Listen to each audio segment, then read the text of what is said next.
Today I've got a perfect example of what I've been talking about for the last week or so when it comes to passive games, the problems with superships, carriers, that kind of thing. And it comes down to map design, and it really is difficult to play a cruiser when you can't make it to the island cover before you're spotted and getting crossfired by battleships. So in this game, that's what's gonna happen a little bit. I do get a little bit lucky, and I do make some pretty poor decisions. First of all, how do you deal with this scenario in your random battles? You clump up, you go with your teammates, you don't do what I'm doing, you don't make yourself an easy target, you don't push in early, you don't try and make it to the islands early. You wait until the carrier is distracted somewhere else, and you can push up safely then to that island you want to use that is good for radar cover, that kind of thing of a capture zone. So we turn in to dodge the carrier, and we're spotted, and I get very fortunate here that the whole wall of enemy super battleships don't just shoot at me here. I think they're a little more preoccupied with our friendly carrier pushing in a little bit too aggressive potentially.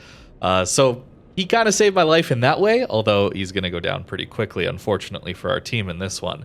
But this is what I think is a big issue here, where I'm stuck in open water, not able to get from my spawn point to a reasonable island cover position that's good for cruiser play before I'm spotted and potentially dev struck off the map by all these battleships. Like I said, I do get kind of lucky that the battleships aren't shooting at me in this one.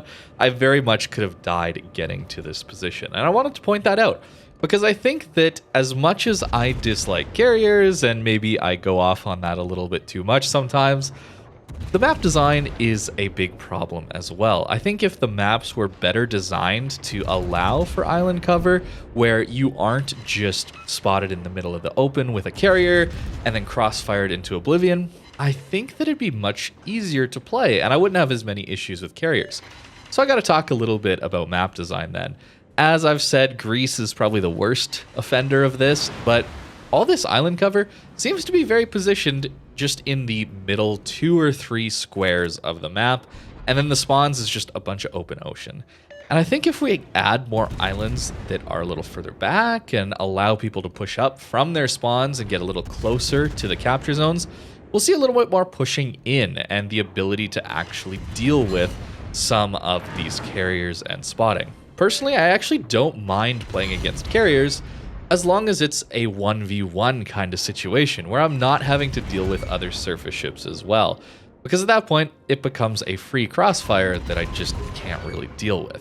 So instead of talking all about nerfing carriers and things I would rather have instead of them in game, what if we left carriers the way they are and then balanced maps and surface ships around the assumption that carriers are going to get some early spotting, they are going to get some early chip damage, but not make it so punishing that the enemy surface ship is going to get a massive salvo into you as you go to dodge that enemy carrier. Satsuma probably is a perfect example. If you've watched some of the videos recently, that's just a little too good at range, I would say. I love playing it. It certainly is overpowered, though. That gimmick of its accuracy boost, it's just too good. And combined with early carrier spotting, it's just not really feasible for a cruiser player to get from their spawn point up to an island cover next to a cap where they would normally be able to play without that super ship, without that carrier in the game. So yeah, I would love for Wargaming to take a serious look at map design, look at their island cover, and potentially segment the map out a little bit more.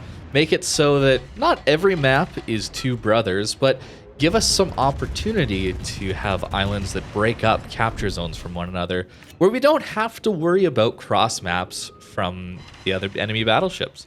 Satsumas easily are able to dev strike things out to 26, 27 kilometers. You know, if you get yourself a spotter plane, it's even further. And there's certainly some tier 10 battleships capable of that, but it's really with these super battleships. I think that that's really the major issue. They're just more accurate, better shell velocity, less shell drag, that sort of thing. Also, talking about things like Annapolis we're playing, Condi, these are very, very powerful ships that have insane burst potential. So it's possible then that updating maps and tweaking them to allow people to get into better positions a little bit easier wouldn't be enough considering the power level of some of these super ships. Personally, I wouldn't mind a few nerfs to allow these super ships to be more like the tier 11 ships that I would like to see. The Petrie is a great example. I think it's a great tier 11 version of a Republic, where Satsuma feels more like a tier 12 version of a Yamato. Without its gimmick, maybe it would feel a little more like a tier 11, that kind of thing. I hope that that makes sense to you guys. I, of course, still think carriers are a bit of an issue. I still think submarines are an issue, but it's not just them. I think that as I've thought about super ships being added to the game more, taking a closer look at some of my battles and watching the minimap, a lot of them seem to just not use the islands anymore. And I was wondering why that was. And I do think it's down to this early spotting we're getting and these super ships, specifically the super battleships, but the cruisers as well. Condi is no joke at range, are just too good at these longer range engagements, and we don't have the maps to truly support that long range ability with island cover to match it. So let me know what you think about that idea in the comments down below. I would love to see some updated designs for the maps. They all kind of feel pretty samey. Two Brothers, I think, is one of the more interesting ones, certainly. But as we get these longer ranges, they all feel like open water maps where we're just sniping over the islands at one another. So unfortunately, I think that this is gonna be the situation for a very long time. Of course, development takes time.